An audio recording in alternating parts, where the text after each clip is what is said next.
Good day everyone. For today's video presentation, we are going to discuss about the great love of Cupid and Psyche. First is the author. The myth of Cupid and Psyche first appears in the earliest novel by an African Roman of 2nd century CE. His name was Lucius Apuleius, known as Africanus. His novel is thought to give us inside details of workings of ancient mystery, as well as this charming romantic story of love between a mortal and a god. For the introduction, according to the earliest version of the tale, Psyche is a stunningly beautiful princess, the youngest and most beautiful of the three sisters. So lovely that people begin worshipping her rather than the goddess Venus or Aphrodite in Greek mythology. In jealousy and rage, Venus persuades her son, the infant god Cupid, to make Psyche fall in love with the monster. Psyche discovered that she is reverenced as a goddess but never sought for human love. Her father seeks for a solution from Apollo, who tells him to expose her on a mountain top where she will be devoured by a monster. In obedience, Psyche goes to the mountain, but instead of being devoured, she wakes to find herself in a gorgeous palace and ministered to by unseen servants in the daytime and joined by unseen bridegroom in the nights. Against her lover's wishes, she invites her plainer sisters to the palace where their invite is excited, and they convince her that her unseen bridegroom is truly a serpent who she must kill before he eats her. The main source for this myth is one of the greatest Roman novels, Metamorphoses by Apuleius, which dates to the second half of the 2nd century after death. The story is narrated by the main character Lucius to a young bride who has been kidnapped by the pirates. However, the story is much older and there are depictions of Cupid and Psyche in Hellenistic spirit of art. Many believe that there are elements taken from mystery religions in the story. These were cults that promised their adherents salvation, which were popular throughout the classical era. For the summary, a stunning, beautiful girl, Psyche, is born after two older sisters. People throughout the land worship her beauty so deeply that they forget about the goddess Venus. Venus became angry. Her temples are falling down to ruin. So she plans to ruin Psyche. She instructs her son Cupid to pierce the girl with an arrow and make her fall in love with the most vile, hideous man alive. But when Cupid sees Psyche in her radiant glory, he shoots himself with the arrow instead. Meanwhile, Psyche and her family became worried that she will never find a husband. For although men admired her beauty, they always seemed to content marry someone else. Psyche's father prays to Apollo for help, and Apollo instructs her to go to the top of a hill, where she will marry not a man but a serpent. Psyche bravely follows the instruction and falls asleep on hill. When she wakes up, she discovers a stunning mansion. Going inside, she relaxes and enjoys fine food and luxurious treatment. At night, in dark, she meets and falls in love with her husband. She lives happily with him, never seeing him, until one day he tells her that her sisters have been crying for her. She begs to see them, but her husband replies that it would not be wise to do so. Psyche insists that they visit, and when they do, they become extremely jealous of Psyche's beautiful mansion and lush quarters. They deduce that Psyche has never seen her husband, and they convince her that she must sneak along. Confused and conflicted, Psyche turns on the lamp one night as her husband lies next to her. When she sees the beautiful Cupid asleep on her bed, she weeps for her lack of faith. Cupid awakens and deserts her because love cannot live where there is no trust. Cupid returns to his mother Venus, who again decided to enact revenge on the beautiful girl. Psyche meanwhile journeys all over the land to find Cupid. She decided to go to Venus herself in a plea for love and forgiveness. And when she finally sees Venus, the great goddess laughs aloud. Venus shows her a heap of seeds and tells her that she must sort them all in one night's time. If she wants to see Cupid again, this task is impossible for one person alone. But ants pity Psyche and sort the seeds for her. Shocked, Venus then orders Psyche to sleep on a cold ground and eat only a piece of bread for dinner. But Psyche survived the night easily. Finally, Venus commands her to retrieve a golden fleece from the river. She almost drowned herself in the river because of her sorrow, but Arete speaks to her and suggests that she collect the golden piece of fleece from the thorny briar that catches it. Psyche follows this instruction and returns a sizable quantity to Venus.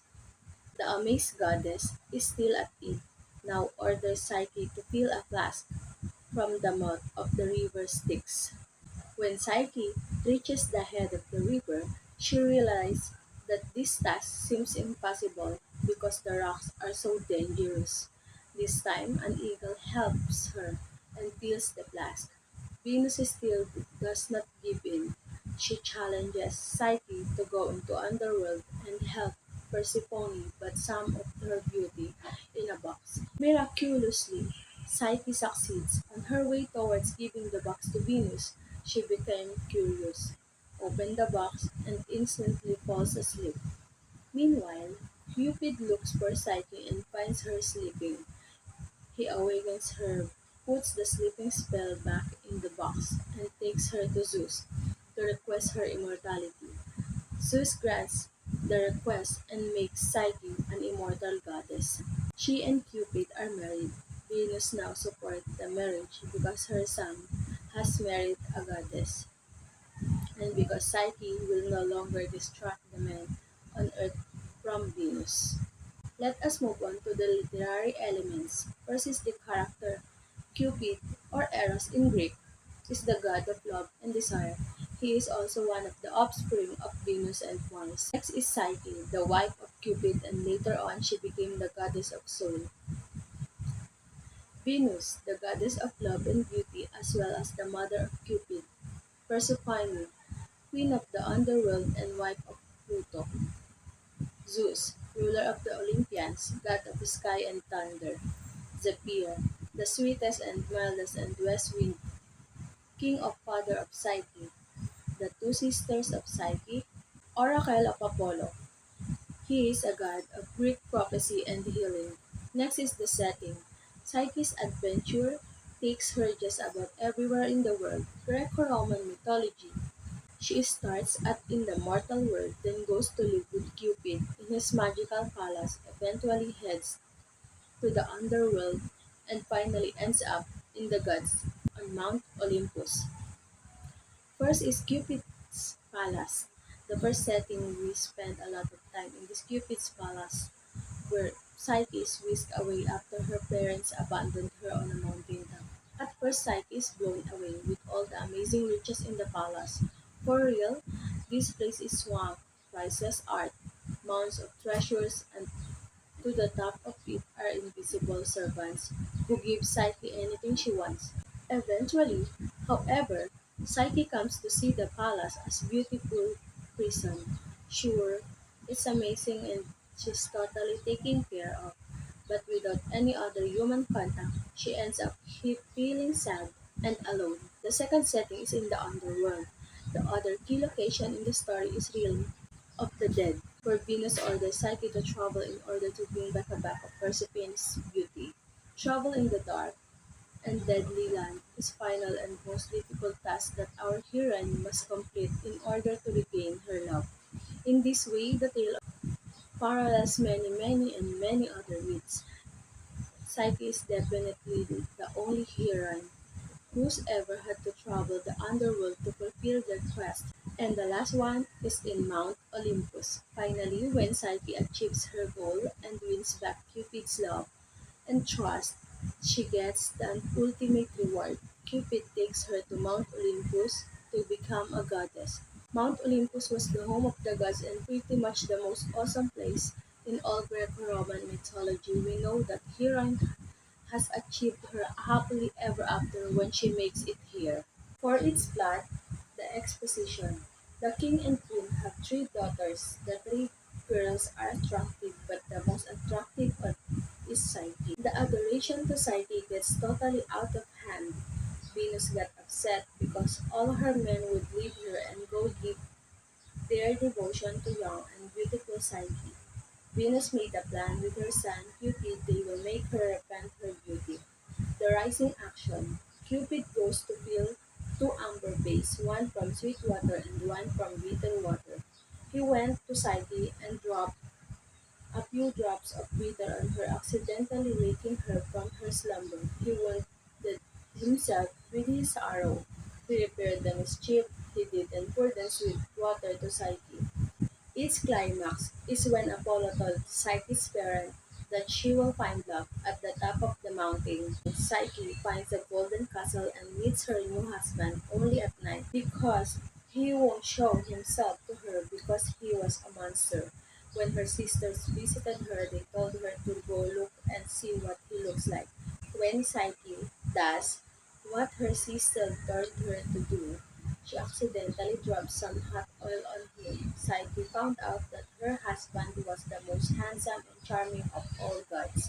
The following action is while Psyche was trying to find Cupid, who fled from their castle after getting wounded, she came across Charon, who tell her to go straight to Venus and ask for forgiveness. Venus gives her three chances to prove her forgiveness. All three chances someone else did it, and Psyche took the credit. For its resolution, Eros flies to Zeus and he begs the king of gods to help him and Psyche. Zeus talks to Venus and tells her to calm down about the whole thing, then brings Psyche up to the Mount of Olympus, the home of gods, and give her some ambrosia, which makes her immortal.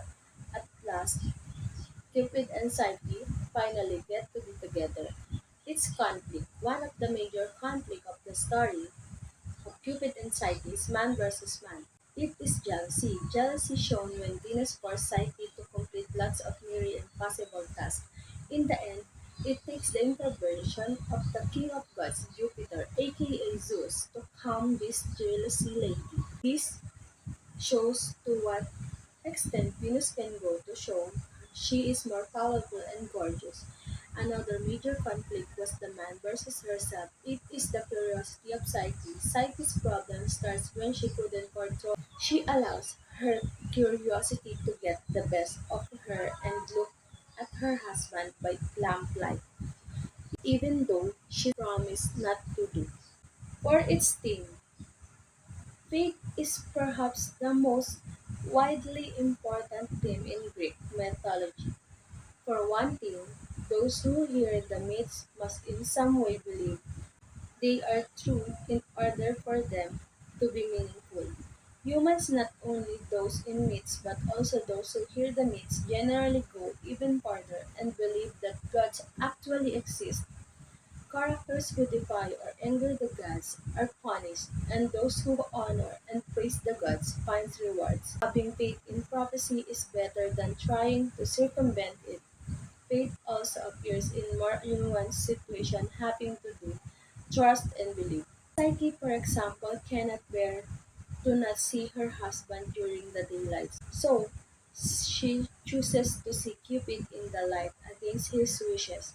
Although eventually she redeems herself from this betrayal, it takes much suffering and effort. For its figures of speech, it is widely believed that the myth is an allegory. Psyche was regarded as personification of the soul. Many believe that it shows how the soul can fall to its death by engaging in sexual love, represented by Cupid. The moral of the story was believed to be dangerous and excessive passion and sexuality. The next part of this video presentation, I am going to present the lines when Psyche is begging to see her sisters. Hello? Who's there? It's okay, my dear. Have no fear. I am not the monster you think I am. Well, he seems quite kind. I will always be here for you. After many days of happiness at the palace, Psyche longed to see her sisters at the rock hill where she had been picked up by Zephyr. But her lover would not allow it. Well, let's see what will happen. Okay?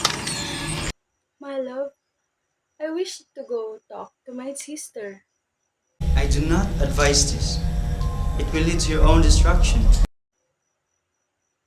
But I yearned with their presence. Do not cause me such pain. If you really must, go alone.